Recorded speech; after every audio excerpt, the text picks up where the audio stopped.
Um, for those who are joining now, who are joining this live right now as we speak, about an hour ago, the President of the United States gave a speech, a live televised speech,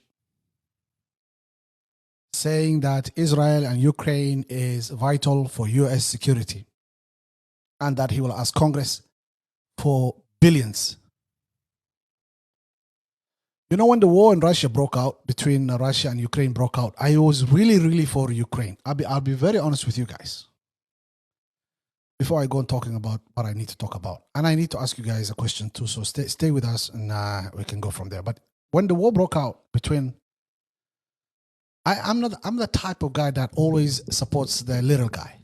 You know, I like the little guy.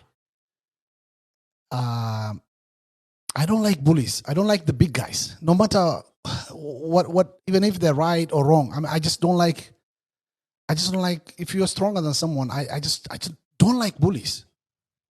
It's not my thing to like. I don't have no love for bullies. So when Russia invaded Ukraine, I was wholeheartedly supporting Ukraine and their war effort against Russia because I saw Russia as a bigger power,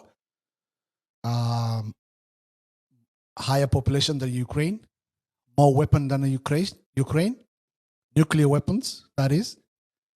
And so, the way the Russians were fighting the war, it was really not something I will support, especially when it comes to civilians, Ukrainian civilians. Now let's forward to this war in Gaza and West Bank and occupied territories and how Israel is going about it.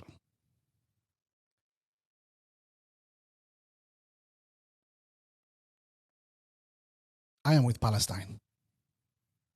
Like I said, I'm always with the small guy.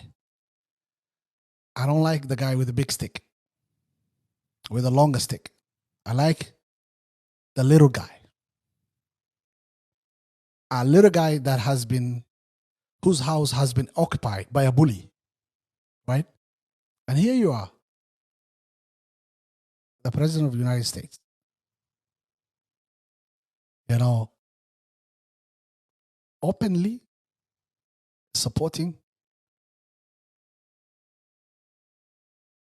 a group, a government, a military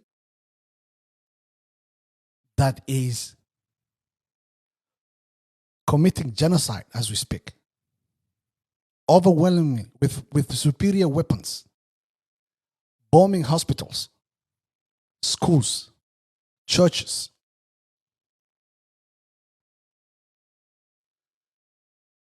And the President of the United States, whom I voted for, by the way, I'm heating up. And you guys have to apologize if I have to leave the show because I'm really heating up. It's not good to be emotional, but sometimes, man, you are like, this is a guy that I voted for. And like someone said before me, and someone said what I was thinking. I didn't vote for Joe Biden because I thought he was the best. No, I just didn't want I didn't want Donald Trump in the White House. That is what exactly I was voting for. Joe Biden wasn't my candidate. I voted for him because I really did not want Donald Trump to be president again and in the White House. And a lot of people feel that way. And a lot of people say that.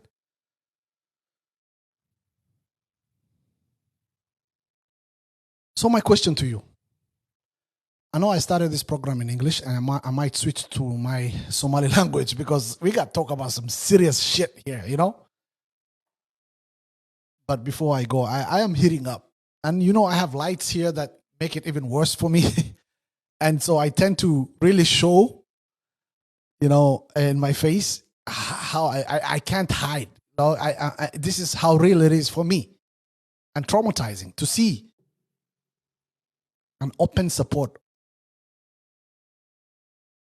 for Israel with my taxpayer dollars, my money that I pay tax going to Israel and committing genocide against people who look what Hamas did.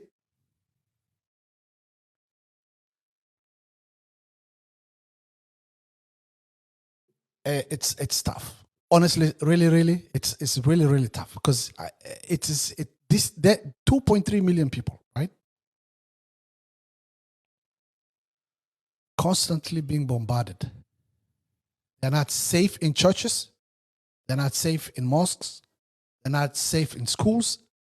They're not safe in buildings. They're not safe in. There's no safe space for them. There's nowhere for them to hide. And yet, what does the President of the United States, Joe Biden, do? Flies to Israel.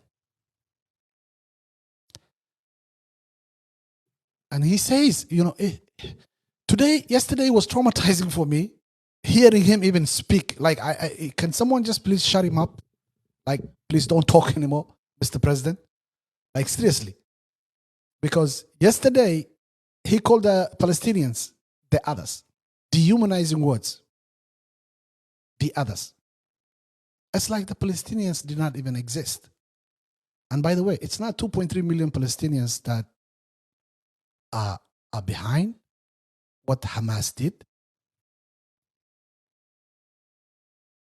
But he collectively dehumanized 2.3 million Palestinians and called them the other side.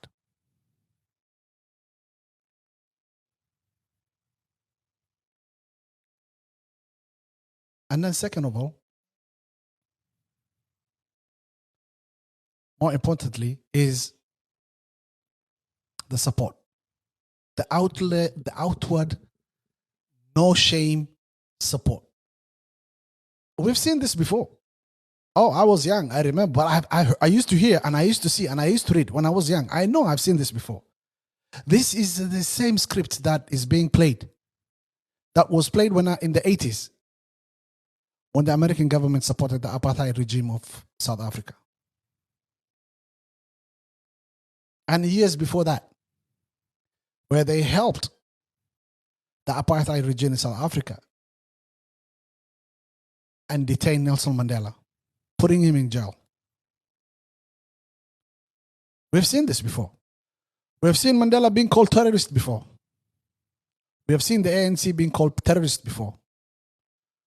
We have seen black in South Africa.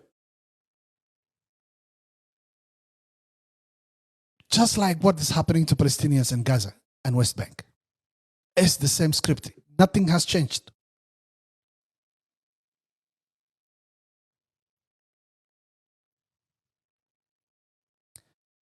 The United States government is on the wrong side of history. This ball is rolling.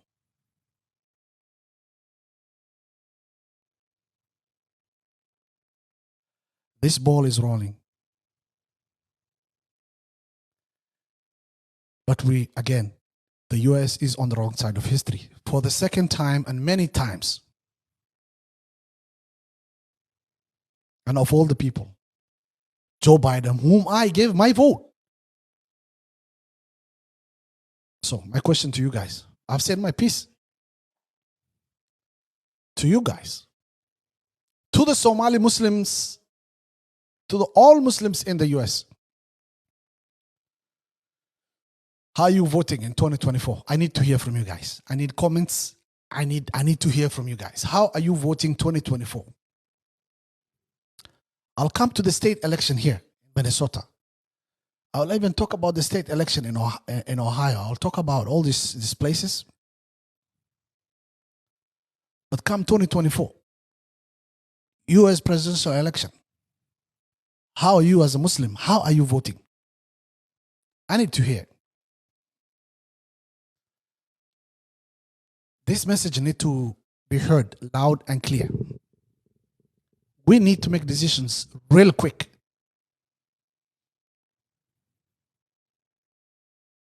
I want to see if money wins election in the US.